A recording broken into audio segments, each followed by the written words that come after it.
Here's the thing, we started out friends. It was cool, but it was all pretend. Yeah, yeah.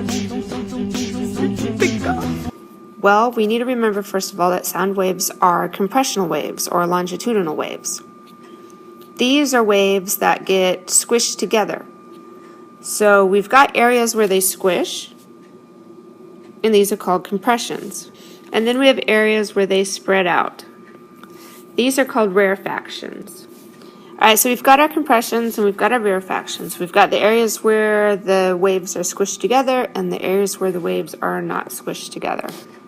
So knowing about rarefactions and compressions, we can look at what is a sound wave.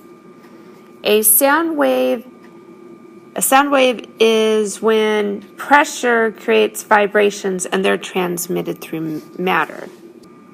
All right, so that means that a sound wave needs to move through stuff with matter. So sound waves won't move through a vacuum because there is no matter in a vacuum. So sound waves have to move through things so that they can compress and expand. With sound, we have several things that are associated with it. First of all, we have pitch. This is how high or low we perceive a sound to be. Now, the thing that determines pitch is frequency. So the faster the vibrations, the higher the frequency, and the higher the pitch. Frequency equal higher frequency.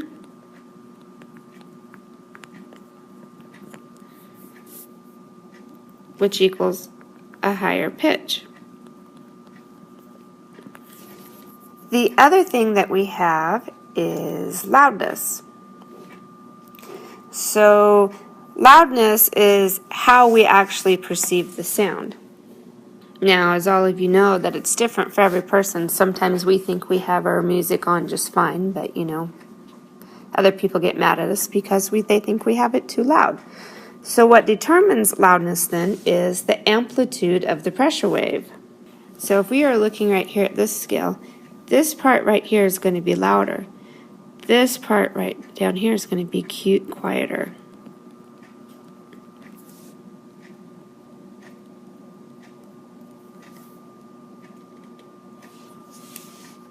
Okay, so when we're talking about loudness, we have a decibel scale. Decibels is how we measure the loudness of a sound. Notice that decibels, D, capital B, capital A. So absolutely zero means there's nothing, absolute silence.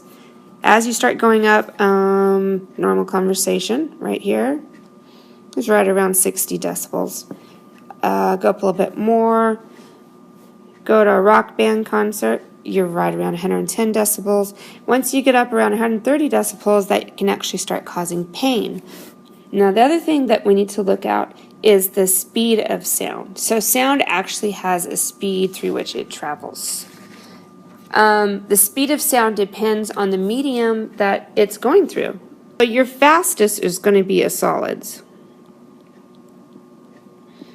So sound is going to travel faster through a solid because your molecules are more closely compacted. So the closer they are together, the quicker they're going to be able to vibrate each other. And once they're able to vibrate each other, then that sound's going to pass through it. So you'll be able to hear a sound faster if you're going through, say, a wood than if it's moving through air.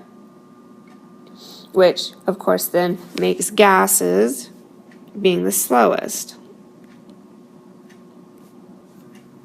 Okay, so with this, we need to look at what Mach is, M-A-C-H. Mach 1, because you've heard all these jets that can, break the sound barrier and do this and do that. These are all Machs. So Mach 1 is when an object is moving 343 meters per second at sea level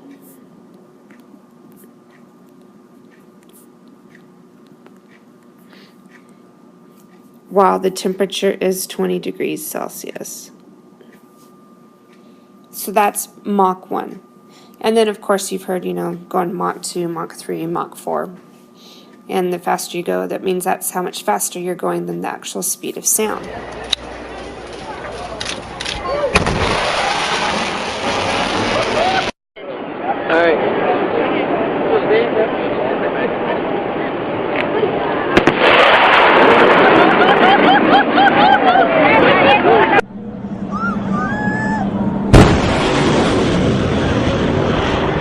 Watch the vapor build up on this airplane. Look at that. Oh, yeah!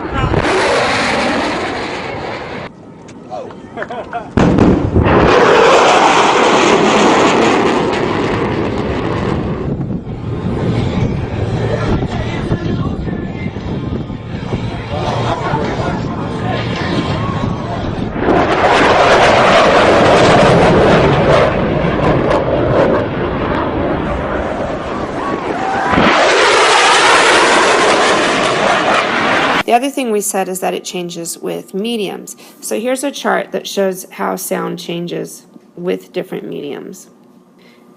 As you can see that moving through the gases, it's usually the slowest, whereas moving through the solids is when you get into the highest. The fastest one is moving through iron.